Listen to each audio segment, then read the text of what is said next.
Muy buenas tardes a todos. Gracias a todos los que están ingresando y que van uniéndose a la plática. Bienvenidos sean a este primer webinar que estamos iniciando en este ciclo de revisiones que tenemos previo al inicio de nuestros diplomados. El día de hoy, pues vamos a platicar de un tema bastante interesante y que justamente se alinea con la conmemoración del Día Mundial del Sueño. Pues vamos a hablar sobre sueño y neuromodulación.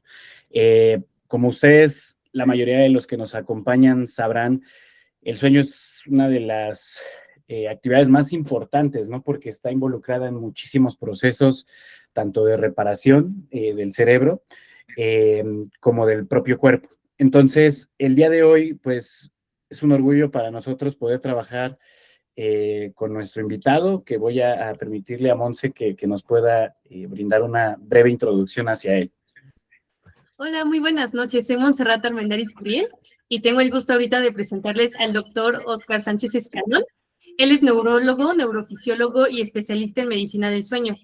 Él tiene una maestría y es doctor en ciencias y ahorita es coordinador de medicina del sueño y también tiene experiencia en la UAM y en el Centro Médico Naval.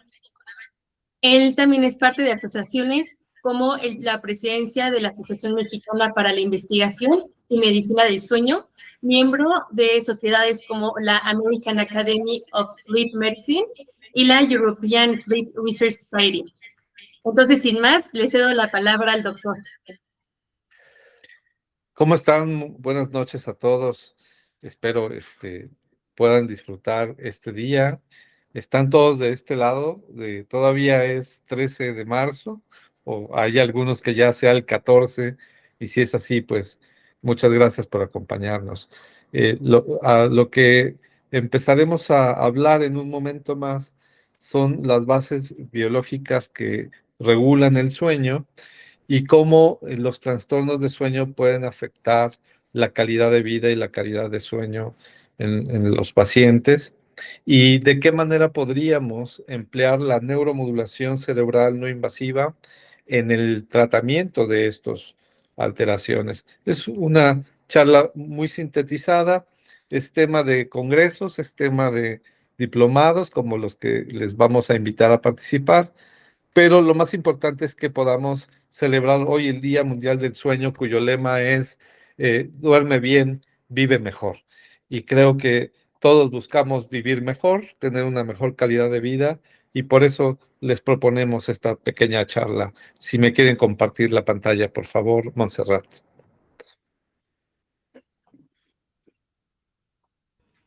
Claro, un momento. ¿O comparto la mía? Como usted me diga, aquí ya la tengo. Ok, bueno, si no le molesta, entonces usted y yo le voy diciendo cuando pasemos. Perfecto.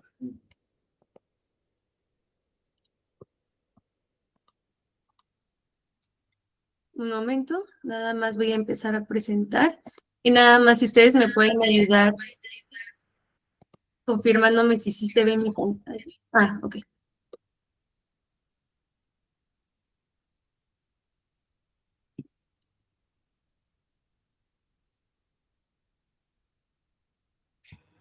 Vale.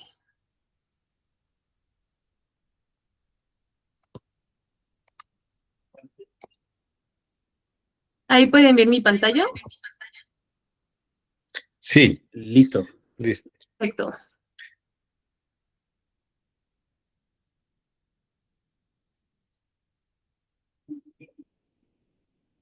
Muy bien. Pues para no desvelarlos mucho y puedan dormir bien, vamos a empezar con esta charla que tiene nombre Bases Biológicas del Sueño y su impacto en la salud mental. Es una presentación tanto de la Sociedad Mexicana de Neuromodulación como de la Sociedad Mexicana para la Investigación y Medicina del Sueño. Si me ayuda con la siguiente, por favor. Bueno, debemos empezar diciendo qué es el sueño, ¿no? El sueño es una función biológica que está directamente relacionada con la organización de las funciones de todo el organismo, especialmente del cerebro. Es indispensable para generar la homeostasis o el buen funcionamiento de nuestro sistema más importante, que es el sistema nervioso. Y si hay alguna alteración que modifique los mecanismos que regulan el funcionamiento de todo el sistema nervioso, que van a impactar en los diferentes órganos, solo tendremos muchas alteraciones que pueden estar relacionadas con fragmentación del descanso. Se pueden modificar las redes corticales que están condicionando el buen funcionamiento cerebral, y puede haber alteración en los ejes de liberación de varios neurotransmisores que participan en la regulación del sueño y la vigilia. La siguiente, por favor. Por eso, en los trastornos de sueño, el insomnio no es un síntoma accesorio. Como ustedes saben, el insomnio se puede categorizar de varias formas, pero desde el punto de vista de la neuromodulación y desde el punto de vista de la evaluación neurológica, tenemos que determinar cuáles son las causas que están provocando para poder intervenir de la mejor manera y poder resolver uno de los principales problemas que aquejan a la población mundial en casi más del 40%, que es el insomnio, ¿no? Entonces, analizando las causas de podemos entender cómo podemos atender el problema de una manera mucho más eficiente que solo dando un medicamento. La siguiente, por favor. Bueno, lo primero que tenemos que decir es que hay una regulación de sueño y de vigilia. Esta regulación está mediada por dos mecanismos. Los mecanismos que promueven la vigilia, arriba, en donde tenemos estructuras cerebrales que la controlan. Uno es el hipotálamo lateral, que libera orexinas y que va a estimular a centros monoaminérgicos que van a inhibir al núcleo preóptico ventrolateral del tálamo, que es el que induce el sueño. Y por otro lado, en el sueño se inhibe la liberación de orexinas, que van a inhibir también la liberación de aminas monoaminérgicas en el núcleo tuberomabilar, en el núcleo del rafe dorsal, en el núcleo cerúleos, entre otros, para poder promover el sueño. Y este mecanismo de activación de la corteza en la vigilia va al mismo tiempo inhibiendo los procesos de sueño en las estructuras subcorticales. Y al revés, cuando estamos durmiendo, se inhibe la activación cortical y vamos profundizando hasta que regulamos, por ejemplo, en el sueño MOR, la activación de diferentes regiones, lo que permite tener lo que conocemos como ensoñaciones o sueños. Este proceso sucede normalmente todo el tiempo. También, para poder entender que haya un equilibrio, cuando se pierde ese equilibrio entre la regulación del sueño y la vigilia, decimos que se pierde la homeostasis neurofuncional. Y entonces vienen las alteraciones de sueño, que van a alterar la calidad de vida, la conducta, los trastornos de memoria, la alteración en la respuesta al tratamiento y la percepción que tenemos de la enfermedad. Esos elementos van a ser los que condicionen esta pérdida de la homeostasis. La siguiente, por favor.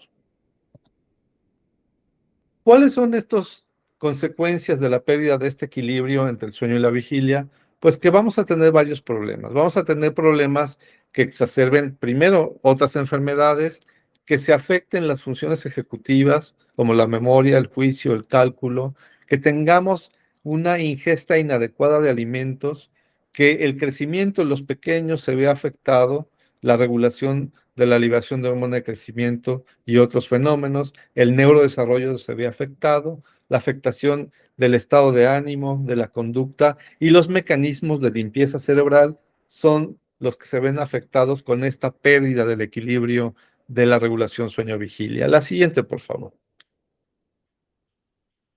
En la clasificación internacional de trastornos de sueño agrupamos a los mismos en su última revisión en 6 o 7 grandes grupos. 1 son los trastornos de insomnio, 2 los trastornos que están relacionados a los problemas de respiración durante el sueño. 3, los trastornos centrales que condicionan hipersomnolencia o sueño patológico. 4, trastornos del ritmo circadiano, del sueño y vigilia. Las parasomnias. 6, los trastornos del movimiento relacionados con el sueño. Y 7, otros trastornos relacionados con otras enfermedades. La siguiente, por favor.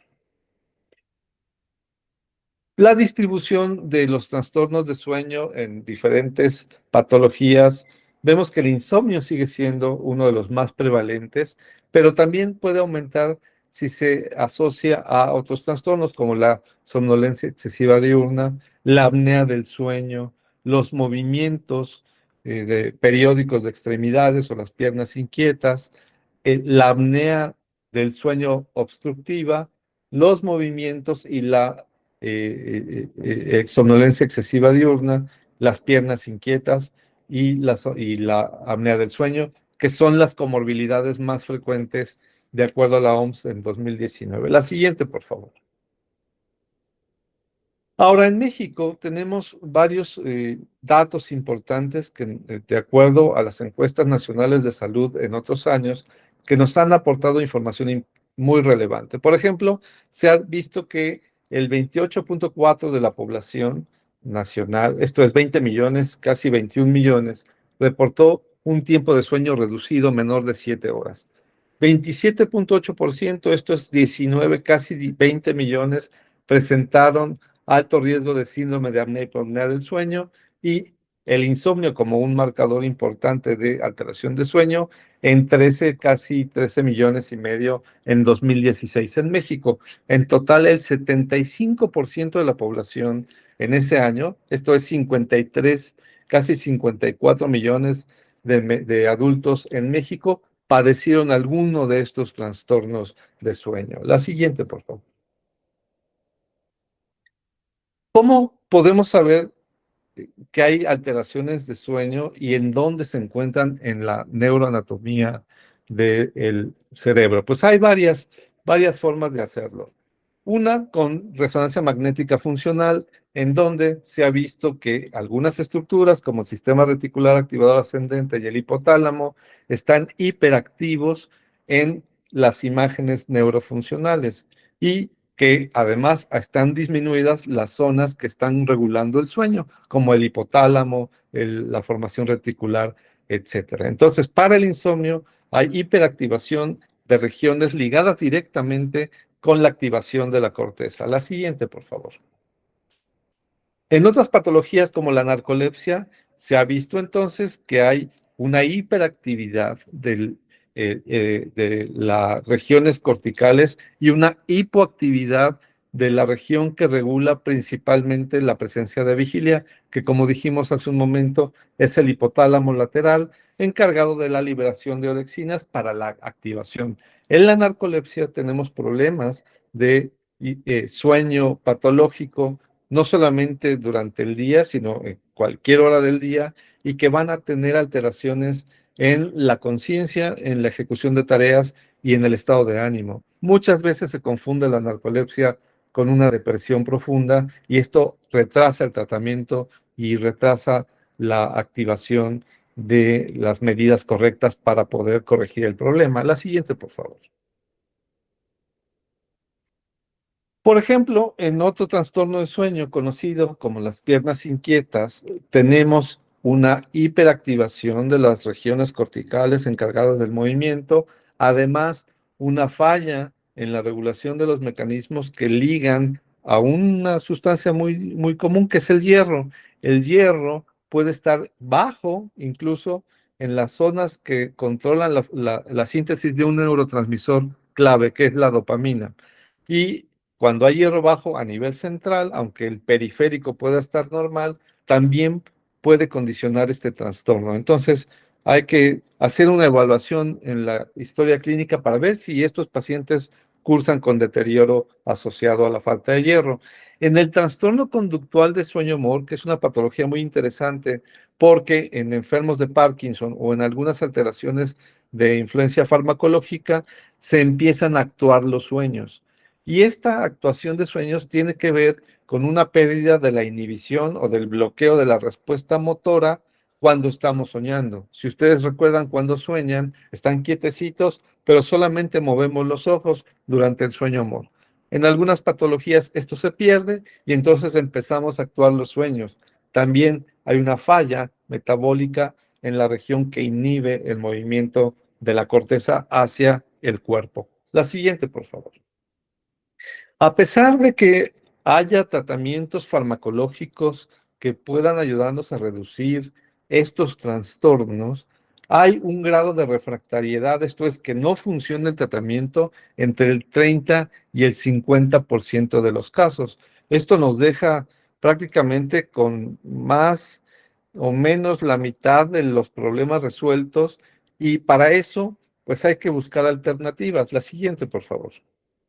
¿Qué alternativas tenemos? Pues debemos buscar alternativas que cubran el trastorno que estamos teniendo. Si el trastorno cursa con somnolencia excesiva diurna, habrá que buscar una manera de poderlo corregir. Igual si cursa con insomnio o bien eventos anormales durante el sueño, que son las tres ramas principales de las alteraciones del sueño. La siguiente, por favor.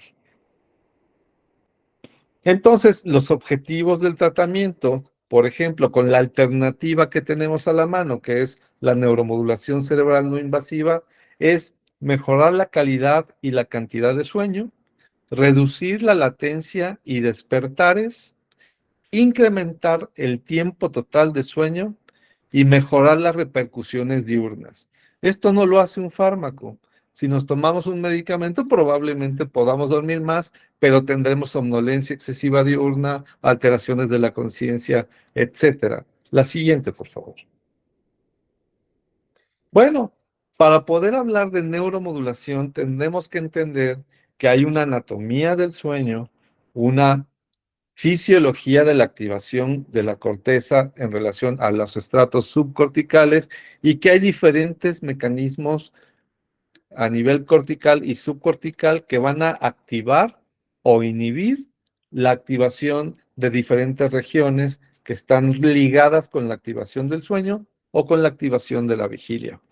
Y así podemos entender cómo la neuromodulación, a pesar de que se dé un estímulo cortical, puede tener relevos de activación en sustratos subcorticales derivado de este conocimiento de la activación talámica o la inhibición no talámica.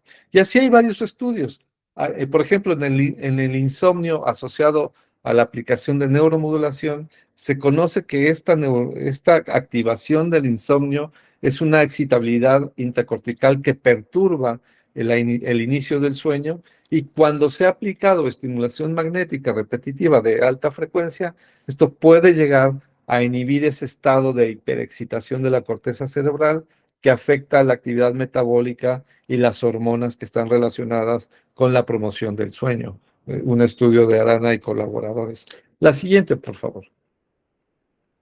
También se ha visto que si damos pulsos de baja frecuencia en banda delta o de menos de 3 Hz, podríamos inducir durante el sueño actividad de sueño profundo, que está caracterizado justamente por la frecuencia delta, que esta va de 1 a 3 Hz, y puede modificarse un patrón de hiperactivación gestionando con neuromodulación la presencia de ondas lentas e inducir de manera, digamos, con esta intervención externa, la integración de sueño profundo o sueño de ondas lentas. En este estudio de Marcelo del 2007 se hizo esta pequeña prueba y se observó en un registro electroencefalográfico cómo la potencia delta se incrementó después de haber aplicado estimulación de baja frecuencia. La siguiente, por favor. En el insomnio y otros protocolos, por ejemplo, Estrellán y colaboradores, se vio que aplicando estímulos de baja frecuencia en la región frontodorso lateral derecha, en pacientes que habían recibido tratamiento farmacológico y comparando con tratamiento con terapia cognitivo-conductual, se vio que los principales marcadores de mejoría del sueño, que son la latencia del sueño, la integración de sueño de ondas lentas y sueño REM, fueron, ok, sí, Alan, voy respondiendo preguntas. Mejoraron las condiciones generales del sueño, incluso comparado a la terapia cognitivo-conductual para insomnio en esta serie de Jiang y colaboradores. La siguiente, por favor. Hay otros protocolos para hipersomnolencia de origen central o narcolepsia, en donde puede aplicarse estímulos de alta o baja frecuencia, dependiendo del caso. Acuérdense que debemos individualizar siempre el tipo de terapia que vamos a aplicar para poder inducir el cambio que necesitamos en cada paciente.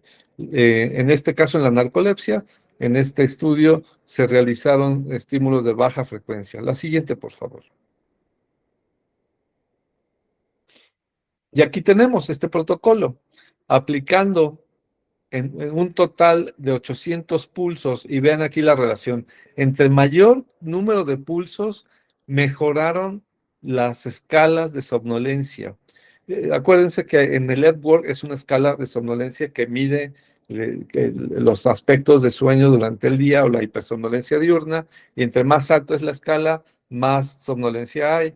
Vean cómo con las escalas de Epworth aquí abajo, se fue reduciendo el número de puntos de Epworth conforme se aumentaban los pulsos. Ahora, también comparando la estimulación magnética en otros tipos de alteraciones asociadas al insomnio y aplicando la terapia simulada o el sham antes y después del tratamiento, se observó que había cambios significativos únicamente en la terapia directa y no en la simulada. Y esto aplicó tanto para la estimulación de corriente alterna como para la estimulación magnética transcraneal. La siguiente, por favor. Igual, en protocolos de estimulación magnética con sham y midiendo de acuerdo a la escala de somnolencia de Pittsburgh o la escala de calidad de sueño de Pittsburgh y el índice de insomnio, se observó también que aplicando estímulos reales había una diferencia significativa en las escalas, reduciéndose la severidad tanto de la escala de Pittsburgh como el índice de insomnio comparado contra el sham, que no tuvo cambios significativos. La siguiente, por favor. Y esto se observó en otros aspectos objetivos del sueño: la eficiencia de sueño, la integración de sueño de ondas lentas y la latencia al inicio del sueño, que en todos casos, en este estudio publicado en Brain en el 2022, se observó una mejoría importante en estos marcadores de salud del sueño con neuromodulación. La siguiente, por favor. Bueno, y por supuesto, si hay efectos a largo plazo, este estudio nos ayudó mucho a saber que podía verse, que este estudio de Sang en el 2022, que también había efectos a largo plazo posteriores a la aplicación de estimulación magnética en un seguimiento en el primer mes y a 8 meses consecutivos, observándose el mismo efecto después de haberse aplicado la estimulación. La siguiente.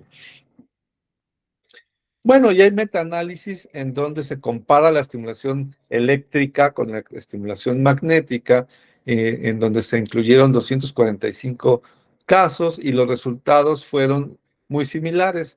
Tanto para la estimulación magnética como para la eléctrica, se observó una mejoría en la escala de Pittsburgh de calidad de sueño y también una reducción de la latencia al sueño y mejora en la integración de sueño-no more y sueño-more. La siguiente, por favor. Nuestra experiencia, hemos aplicado diferentes técnicas, estimulación profunda, estimulación regional, estimulación magnética de alta frecuencia, estimulación eléctrica, y les presentamos algunos resultados. La siguiente.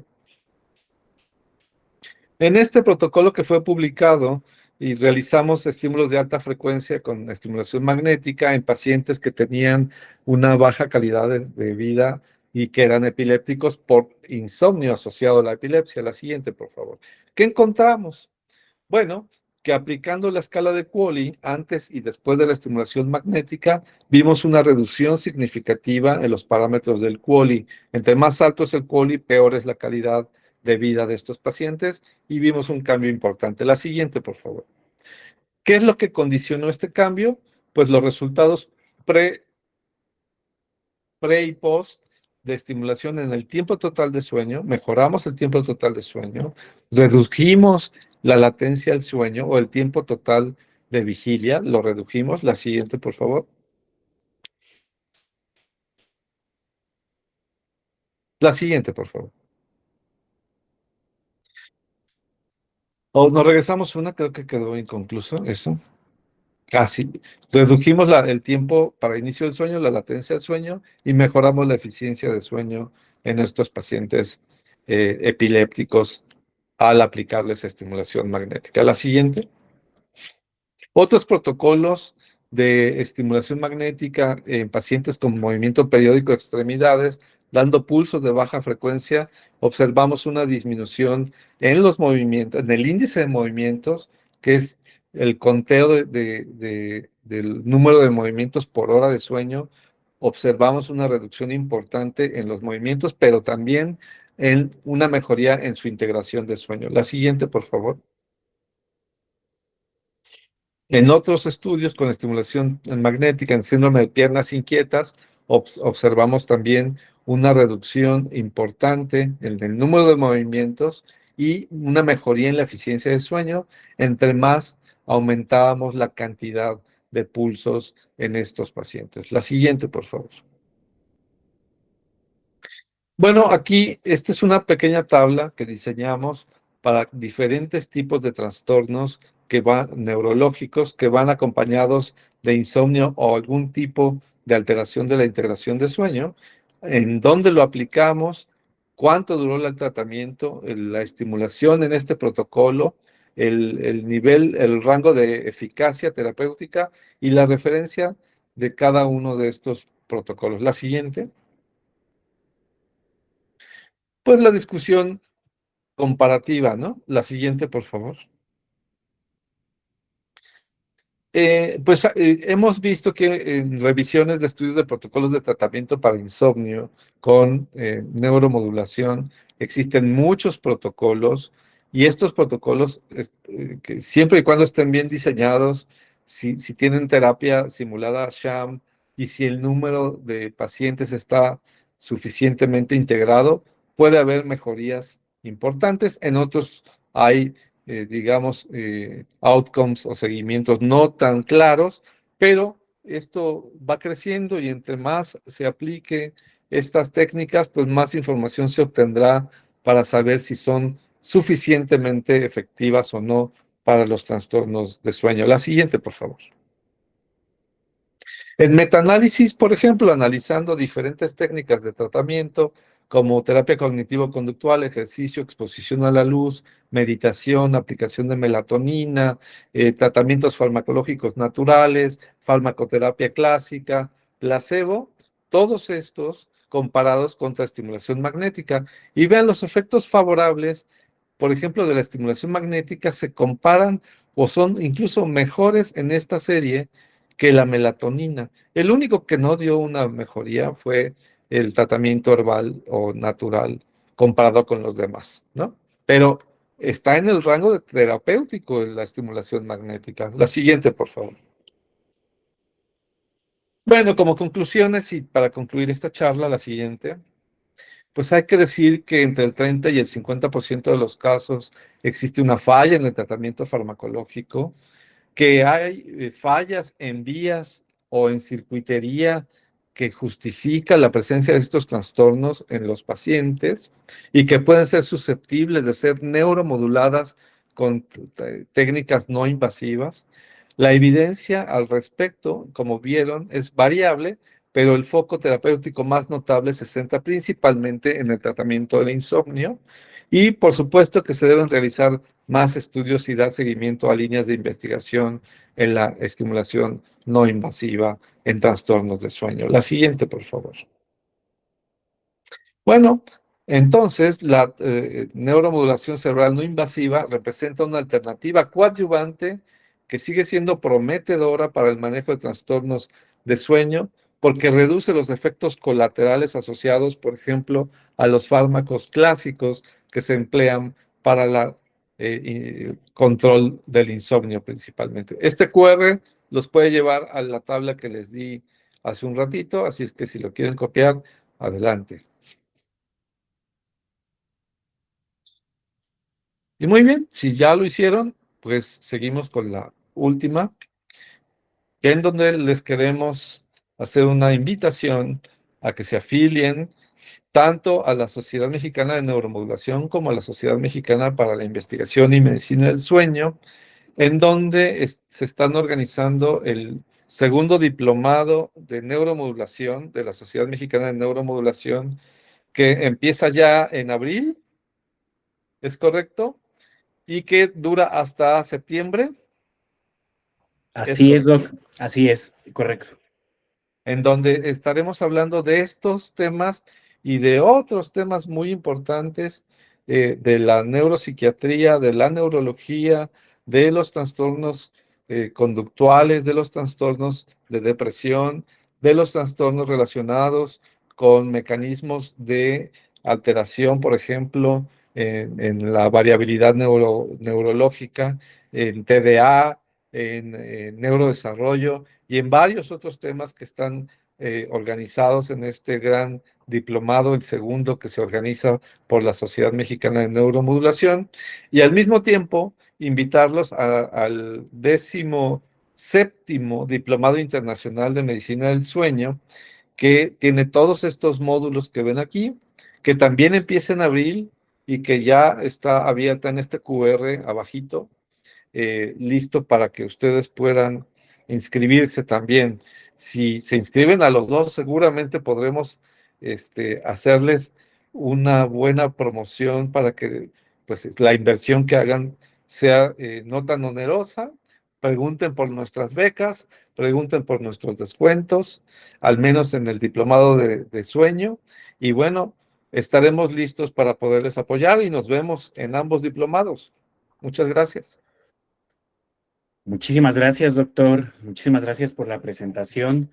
La verdad es que el sueño siempre es algo, es un tema, en mi experiencia es como súper complejo el entendimiento del sueño, porque como usted lo mencionaba en las diapositivas, hay muchas redes involucradas, ¿no? Y el no dormir o el tener algún problema en específico, pues podría estar vinculado con diferentes patologías incluso. Entonces, para mí es algo súper importante en la parte de sueño. Y bueno, voy a empezar con las preguntas que están acá en el foro, doctor, por Claro. parte de Andrea Rivas, que nos dice que en un paciente con TDAH de 30 años ya medicado y sigue presentando problemas de insomnio, y aparte se despierta continuamente, ¿cómo podría apoyar este tipo de tratamientos? Pues primero, sobre todo, si tiene insomnio, ya cuando hablamos de que un dato cardinal está relacionado con el insomnio, el TDAH puede ser secundario justamente a la privación crónica del sueño.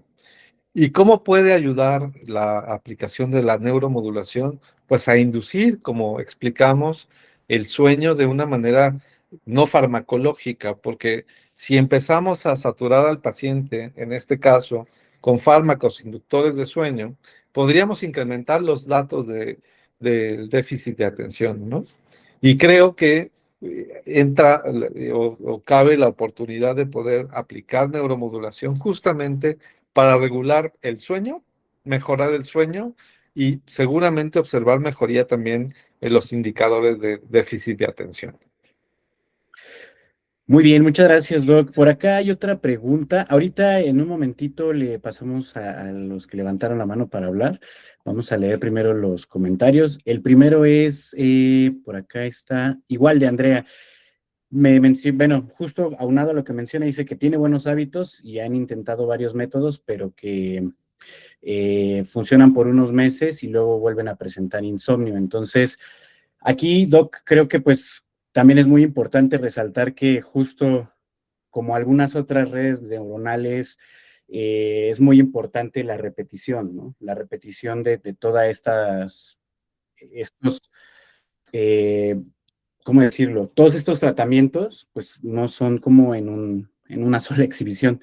Hay que tener bastante repetición hasta que haya una, justo como una reestructuración. Sí, bueno, lo que hay que hacer es que hay que individualizar siempre el tratamiento. El seguimiento a un paciente con refractariedad tiene que ponernos en la mesa a evaluar si lo que le estamos aplicando es correcto o si tenemos que modificar la estrategia terapéutica. Y cuando no nos alcanza digamos, la respuesta que proponemos, pues podemos hacer justamente algo que funciona mucho, que es la transdisciplina. Empezar a analizar qué otras cosas pudiera tener el paciente que no permitan que la evolución con el tratamiento convencional pueda funcionar, ¿no? Muy bien, Doc. Por acá voy a quitar algunas preguntas que, bueno, no van con el foro que estamos desarrollando acá. Entonces, voy a cederle mientras la palabra a Lirio, que tiene la manita levantada. Adelante, por favor. Hola, muy buenas noches. Muchas gracias por toda la información que nos han dado. Tengo una duda. Ya de hecho me metí al QR y vi como toda la lista de protocolos relacionados al sueño con diferentes patologías, pero me gustaría saber si es insomnio tradicional. Veo que muchas veces el protocolo es dar inhibición en CZ y a veces Ajá. combinarlo con dorsolateral prefrontal derecho para ansiedad y hacer ambos protocolos. Pero ¿cuál sería como para usted el protocolo estrella para una persona que únicamente reportara insomnio y que no hubiera, bueno, a lo mejor ansiedad generalizada, alguna otra cuestión así, ya se estuviera tratando con psicoterapia y con otras cuestiones eso, pero que el insomnio fuera persistente? Claro, obviamente haciendo nuevamente hincapié en que cada protocolo debe individualizarse, Ujú. porque hay que analizar las condiciones particulares de cada paciente. En el Claro. caso de que fuera un insomnio primario refractario, Ujú. prefiero la región frontodorso-lateral del lado izquierdo, Ok, que me funciona a baja frecuencia, ¿no? Un Hertz, ok, ah, variando la intensidad, quizás empezando a 60% del umbral motor y de ahí ir titulando de acuerdo a la respuesta. Hay que darle tiempo al paciente y hay ok. que más o menos esperar que se adapte a este protocolo, aún teniendo tratamientos coadyuvantes alternativos, ¿no? O sea, un protocolo como para ansiedad Pues sí, sería. aunque insisto Ujú. que etiquetar los protocolos Sí, es de alto riesgo, porque tenemos que considerar varias cosas al mismo tiempo.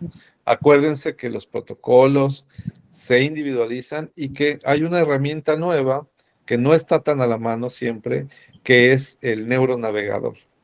Ya hay equipos de neuronavegación que nos permiten mejorar el ángulo, mejorar el target y que cuando lo hacemos manual, digamos, sin neuronavegación, tenemos un porcentaje de error variable entre el 40 y el 60%. Entonces, tenemos que, y yo sé que es difícil porque no son baratos, pero el poder integrar un equipamiento de neuromodulación con neuronavegación sería ideal. perfecto. Muchísimas gracias. Muchas gracias, doctor. Por acá estoy viendo que si pueden compartir nuevamente el QR, Montse, no sé si nos puedas ayudar con eso mientras Claro. estamos acá todavía. Pueden dejar algunas dudas y bueno, el propósito de este tipo de webinars es para que ustedes vayan conociendo, ¿no? La mayoría de los que están acá han trabajado o tienen algún tipo de experiencia con la parte de neuromodulación, entonces, pues toda esta estrategia que nosotros desde NeuroRehab hacemos para la educación y que también, por ejemplo, en vinculación con la Sociedad Mexicana, con la SOMIMS, trabajamos, ¿no? Justo para hacerles llegar a todos ustedes como pues la información que está más actualizada en la temática, que no solamente es, en este caso, hoy que conmemoramos la parte del Día Mundial del Sueño, pues que ustedes sepan que dentro de los diplomados que el doctor les ha comentado, pues gran parte del aprendizaje que ustedes van a adquirir está pues relacionado al entendimiento, ¿no? Principalmente de la patología y después al entendimiento de estos protocolos que justamente pues la experiencia y mucha educación como la que tiene el doctor nos llevan a poder discernir entre qué protocolo aplicar y qué protocolo no aplicar. Por acá, no sé si haya alguna otra duda, igual mencionarles que vamos a estar, como bien mencionaba el doctor, para los participantes de este webinar, vamos a tener ofertas, descuentos exclusivos, entonces en el transcurso de la tarde vamos a compartirles la grabación de este webinar para que puedan tener acceso a la información y pues si es de su interés les estaremos haciendo llegar también las diferentes ofertas que tenemos. Por ahí, Doc, no sé si usted nos quiera compartir algo más de este diplomado que tienen en las OMIMS. Claro, sí, me ayudan avanzando para mostrarle los módulos que tenemos. Y justamente tenemos por diferentes fechas, tenemos 4, 8, 12, 16, 20 módulos, en donde si me ayudan a hacer un poquito más grande la imagen, podríamos ver que van módulos desde las bases biológicas del sueño, los modelos metódicos de evaluación del sueño, la instrumentación en medicina del sueño, estudio polisomnográfico, módulos de sueño y ciclo de vida, valoración atencional del insomnio, módulo de microbiota y medicina del sueño, trastornos de sueño en niños, módulo de bases y abordajes clínico-quirúrgicos de los trastornos respiratorios de sueño, trastornos respiratorios de origen central, abordaje odontológico de los trastornos de sueño, taller de abordaje odontológico. Acuérdense que este diplomado es teórico-práctico, ¿no? Abordaje psiquiátrico, abordaje neurológico, módulo de terapia cognitivo-conductual en trastornos de sueño, el módulo de neuromodulación, que no puede faltar, el módulo de casos clínicos, un módulo del panorama nacional e internacional de la medicina del sueño, el módulo de la problemática del sueño en el mundo bajo conflicto, y luego algunos otros módulos que vamos a instituir, por ejemplo, sueño en neonatos, sueño en condiciones especiales, neurogenética y sueño, que son múltiples efectos que tenemos que abordar para tener un diplomado como el que proponemos desde la sociedad. Entonces, pues los invitamos, si están interesados, y aquellos que participaron en este webinar con descuentos interesantes para que nos puedan contactar. Y bueno, si arman el combo de los dos diplomados y les da Claro. tiempo, pues creo que podrían aprovechar mucho más. Sí, la verdad es que o sea, son relacionados, pero bueno, no es la misma información, ¿no? En el diplomado de neuromodulación, justamente vamos a ver más sobre las bases fisiológicas de la neuromodulación per se, explorando entre las diferentes técnicas y en diferentes patologías, ¿no? O sea, sueño es uno de los módulos que cubre el diplomado de neuromodulación, pero no es el único.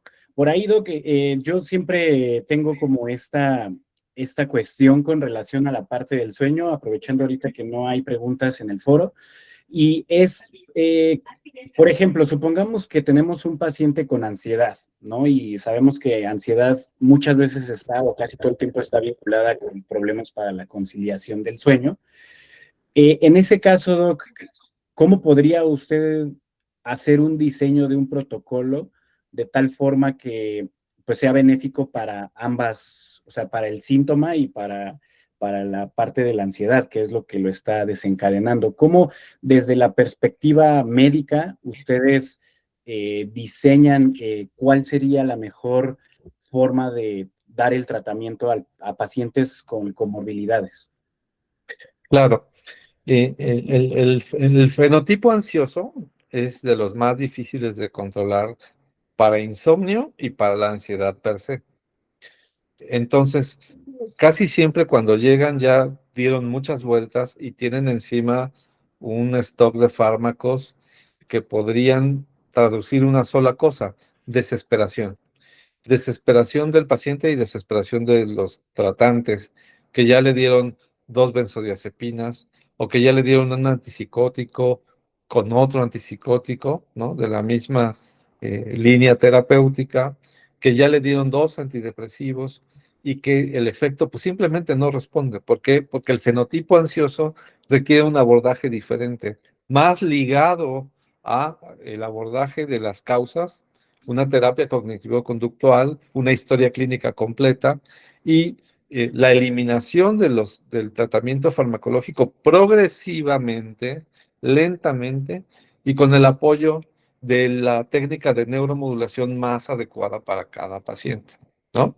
Podría decir que en el protocolo de ansiedad puede funcionar muy bien la estimulación magnética, pero hay protocolos en donde se ha visto que en el fenotipo ansioso, la estimulación eléctrica puede incluso también funcionar y es mucho más, digamos, portátil. Ahora también hay otras modalidades de neuromodulación, la neuromodulación del nervio vago, Claro. con estos estimuladores externos del nervio vago para reducir ansiedad y atacar la comorbilidad del insomnio, también ha tenido y sigue teniendo cada vez más evidencia de eficacia terapéutica. Por ahí leí rápidamente en un flashazo alguien que comentó cómo avalo estos protocolos, o no sé, alguien lo comentó por ahí. Sí, puede ser posible. Si quiere dar algún comentario al respecto, Doc, adelante. Pero no sé cuál era la pregunta completa. Lo que pasa es que, bueno, el comentario era un poco más como dirigiéndose hacia la parte de los registros de los equipos y la ética de los doctores y demás. Entonces, para no entrar como en muchas cuestiones que no competen con lo que estamos hablando el día de hoy. Alan, pero sí, que si está la persona que lo dijo, lo primero es que lo fundamental para nosotros, porque sí vale la pena decirlo, Claro. no es otra cosa que proponer, así como hace 50 o 100 años alguien cuestionaba si funcionaban los antibióticos, ¿no? Y que finalmente a la vuelta de la evidencia científica se demostró que no solamente funcionaron, sino que salvaron muchas vidas. Así la evolución de la ciencia, porque no hay otra manera de poderlo hacer, ¿no? Los modelos animales cada vez están, digamos, más restringidos. Hay modelos electrónicos en donde ya se aplican protocolos sin matar un solo ratoncito, ¿no? Entonces, yo creo que el cuestionamiento ético es siempre tiene cabida para poder decir, sí, qué bueno que lo cuestionas, pero estas son las reglas. No todos los pacientes, no en todas las circunstancias, no sustituye el tratamiento innovador farmacológico, es coadyuvante, no es sustituible. Si entendemos que la neuromodulación tiene esas cualidades y que probablemente en un futuro, cuando se desarrolle la tecnología y se puedan aplicar protocolos mucho más dirigidos a targets bien específicos, con técnicas mucho más innovadoras, pues entonces nadie lo podrá cuestionar, sobre Claro.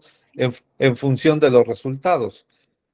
El cuestionamiento siempre viene por dos razones: o porque hay evidencia, la más sana yo diría, ¿no? O porque hay evidencia de que no funciona y que genera un efecto negativo, como ha ocurrido con muchos fármacos, o porque no se tiene el conocimiento para poder decir que es algo antiético o que es algo que no funciona, ¿no? Sin evidencia. Esto es ciencia, ¿no? Esto no es religión ni algo de fe. Esto Exacto. se va demostrando y se demuestra conforme más se aplica en protocolos estandarizados, doble ciego, multicéntricos, que puedan validar la eficacia terapéutica de esto. Insisto, no estamos hablando de una sustitución del tratamiento convencional estándar, sino de una coadyuvancia que ayuda a mejorar las condiciones del paciente. Sí, totalmente de acuerdo en eso. Digo, el afán de quitar eso es para evitar justamente a veces comentarios que caen en un hoyo sin fin, ¿no? Como que es muy difícil poder argumentar, pero tiene toda la razón, Doc. O sea, justo el ejemplo que usted mencionaba de los antibióticos se me hace excelente. Y pues bueno, o sea, la idea también es a través de estos materiales, esta educación que nosotros proponemos, empezar a hacer que estas herramientas tengan mucho más fundamentos, ¿no? O sea, porque sí, también la realidad es que en un principio los antibióticos se usaban para todo, ¿no? Para la gripa, para lo que fuera, y justo la investigación y todo lo que ha citado, pues hoy en día nos permite hacer como con mayor facilidad el discernir entre qué sí y qué no. Nosotros desde el lado de la educación, pues es lo que buscamos, ¿no? Que los participantes, los estudiantes aprendan continuamente para que justamente no estén como que, no, pues eso no funciona, porque como usted bien lo menciona, esto no es religión, no es de que si quieres o no quieres creer, es que ahí está. Y si tú quieres revisar el material que está disponible para poder entenderlo, es bienvenido. Por acá preguntan acerca de los protocolos de baja intensidad. Bueno, por ahí para baja intensidad con TMS, pues es un tema todavía también bastante bajo investigación, ¿no? Hay estudios a nivel global que se están llevando principalmente en animales. Se han hecho algunas investigaciones de baja intensidad, pero aplicada en insomnio con pacientes con depresión. Pero realmente o sea, hay evidencia de que son funcionales en ese sentido o en esa población en específico, pero como siempre se menciona en los artículos, ¿no? Mayores estudios son necesarios para poder llegar a una conclusión. Entonces, sí los hay. Ustedes pueden buscar con el término PEMF, en cualquier buscador les va a aparecer, o con Low Intensity, TMS. Hay algunas investigaciones, son mucho menores la cantidad de estas investigaciones con respecto a las de High Intensity, por el tiempo, ¿no? Que lleva también esta tecnología. Pero bueno, que ustedes sepan que también ya hay dispositivos de estimulación eléctrica y magnética que están siendo avalados por autoridades a nivel global, ¿no? Como la FDA, recién salió un dispositivo que es casero, como usted mencionaba, Doc, que ya está avalado por FDA. No es específico para el tratamiento del insomnio, pero justo, o sea, todo está yendo como hacia ese avance tecnológico, ¿no? Una de las principales cosas que se han visto es que a veces es muy difícil que el paciente pues pueda estar yendo de manera continua a recibir sus sesiones de estimulación magnética o eléctrica, entonces pues la solución es desarrollar equipos que el paciente pueda tener en casa para darse el tratamiento, obviamente bajo la supervisión del especialista médico. Ahí, por ejemplo, yo he leído en algunas investigaciones la relevancia de la hora en la que se aplica la estimulación magnética. ¿Qué tan relevante Claro. puede ser eso con relación, por ejemplo, a un caso con insomnio? ¿Usted lo recomendaría cuando recién el paciente está despertando o cuando ya es como momento para dormir con base a esto? Sí, yo creo que depende del cronotipo del paciente. Entonces, si hay pacientes que son, ya saben, los cronotipos que son el fenotipo que va a determinar si el paciente duerme de noche, o sea, si es una golondrina y está activo de día y duerme de noche, o si es un búho y duerme de día y está activo de noche, pues va a depender mucho de identificar cuál es su cronobiología específica para poder saber en qué momento es más correcto aplicar la estimulación.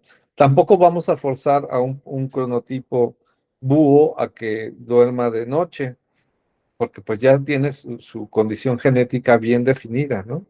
Digamos que hay que identificar muy bien cuál es el tipo de paciente que requiere la estimulación para saber en qué momento le vamos a aplicarla. Hay pacientes, por ejemplo, que responden muy bien aplicándoles muy temprano la estimulación, ¿no? Reportan mejorías notables, y hay quienes no, hay quienes prefieren o digamos se adaptan más a la estimulación muy cercana a la hora de la noche, a la hora de dormir. Entonces ahí habría que nuevamente individualizar más que estandarizar. Claro, perfecto, doctor. Y por acá, mire, me quedé leyendo una pregunta que va más o menos de la mano con lo que usted menciona, pues, ajustar al paciente, ¿no? De acuerdo a estos cambios que pueda haber. Y una de las preguntas que están acá es de Isabel Cuti, que menciona que muchas veces con los años los patrones del sueño van cambiando, independientemente de si hay ansiedad o depresión. ¿Es algo normal? ¿Podemos considerar estos cambios en los patrones del sueño, Doc? Y dice que desde su experiencia, ¿cuál sería un protocolo como promedio para esta parte de, pues, el avance que va teniendo el organismo? Bueno, en la evolución del, ah, del sueño en términos de cómo se integra en las diferentes etapas de la vida es un determinante biológico. Así como los recién nacidos duermen 18 horas, los escolares duermen 12 a 14, los adolescentes duermen 10, los adultos jóvenes 8 a 9 y los adultos mayores 6 a 7. Ese determinante tiene que ver mucho con algo que llamamos la neurodegeneración normal o la neurodegeneración fisiológica, entre comillas, ¿no? El asunto es que, aunque varíe la cantidad y la calidad de sueño de manera normal, en la vida promedio de los seres humanos hay muchos tropiezos que van a condicionar el desarrollo de enfermedades y de patologías. La gran mayoría de las personas que tienen más de 65 años, por ejemplo, van a tener entre el 60 y el 80% de comorbilidad de trastornos como apnea del sueño, arritmias cardíacas, hipertensión, diabetes, obesidad, alteraciones endocrinológicas, que les van a condicionar un cambio más acelerado en su patrón normal de sueño, ¿no? Y entonces se sumará a ese deterioro esperado por la edad el deterioro relacionado con las comorbilidades. Y ahí hay que adaptarse nuevamente a cada caso en particular. Claro, perfecto. Bueno, espero que eso haya respondido la pregunta de Isabel. Y pues sí, justo eso también es muy importante desde mi perspectiva, Doc, para el diseño del protocolo, ¿no? La edad del paciente en cuestiones de problemas del sueño. Creo que es algo súper importante. Vamos a ir dando cierre a este webinar, solamente recordándoles que vamos a hacerles llegar toda esta parte de las grabaciones. Que tenemos estas formaciones de los diplomados que tienen el aval de la Universidad Nacional Autónoma de México, son válidas, este aval es válido en toda Latinoamérica, y bueno, que podrán estar participando con expertos como el doctor Óscar Sánchez, que tiene años trabajando en esto, y pues es de las figuras más reconocidas dentro del área de desórdenes del sueño. Doctor, muchísimas gracias por habernos acompañado el día de hoy. Un placer siempre platicar con usted, siempre aprendemos muchísimo y pues nos estamos viendo en el transcurso de estos diplomados. Que tengan muy buen viernes todos. Que tengan un feliz Día Mundial del Sueño. Recuerden, duerman bien, vivan mejor. Muchísimas gracias, Doc. Gracias a todos. Hasta luego. Chao.